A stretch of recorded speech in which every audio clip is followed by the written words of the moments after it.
all the cameras. All right. And the first question we ask is always the hardest. Say and spell your first and last name for us.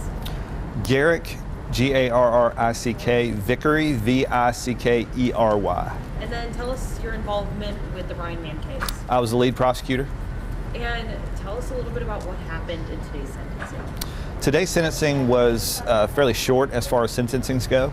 The facts of this case were plain, they were terrible, and I think Judge Elliott heard those, took them into account when he gave Mr. Mann a life sentence.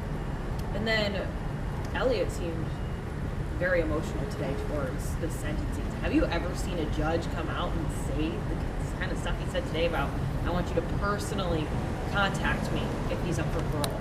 That is a first. It is rare for a judge to be as emotional about a case, but if a judge were to be emotional, this would be the case to feel that emotion in.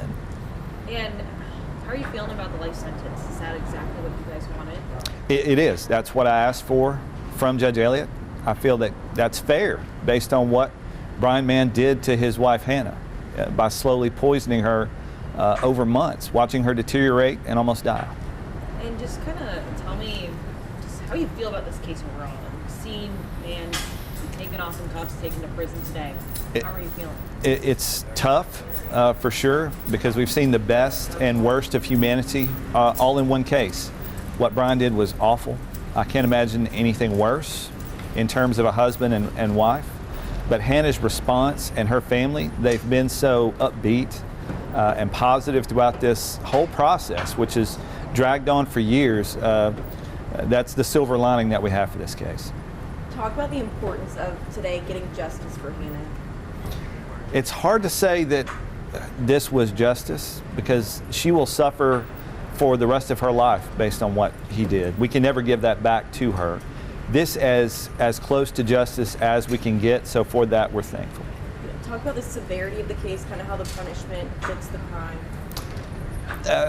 It absolutely does fit in terms of a life sentence. What he did, again, is unimaginable. I can't imagine seeing your spouse or loved one slowly die over a period of months.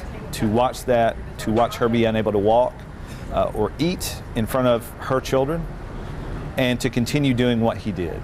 But it was in the pursuit, I believe, of money, and that was his only goal. And then just talk a little bit about, Mann today in court didn't say anything. The defense really didn't have much to say at all.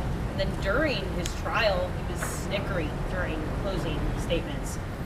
What does that tell about his character? I think it's a good glimpse into Brian Mann's character.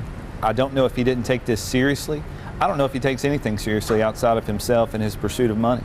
So it's a peek into his soul, I believe, and Judge Elliott saw that and sentenced him appropriately. Is there anything they haven't asked about that you'd like to know or like us to know? I don't think so. I've talked about this case so much. That's fair. Sure. I know Elliott made the comment that he would personally drive to Montgomery for the parole hearing to argue against it. How are you guys feeling about that? Are you plan on driving? There's a parole hearing. We will be in separate vehicles, but I imagine we will meet down in Montgomery to protest parole right alongside Judge Elliott. Now, is there a, I guess how many years will he spend in prison until he has a parole hearing? Do we know that yet? We don't know that yet. Okay. That will be up to the Department of Corrections, and we just don't know what that's going to be. Gotcha. Do we know what prison he'll be sent to? Initially, it will be Kilby Correctional. That's where every inmate goes to be processed.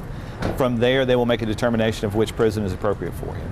Is he on his way there now, or is it going to be a while? It will be a little while. You will notice on the Joe website, it will say he's released, but it will say released to DOC, so there's no schedule for that, though. Perfect. Yeah. In your time with the DA's office, have you guys ever seen a case quite like this here in Morgan County? No, I don't know that anybody in the state, or maybe the region has. Lead poisoning is very rare, which is why it was difficult for Hartselle Police to find someone to even test this lead.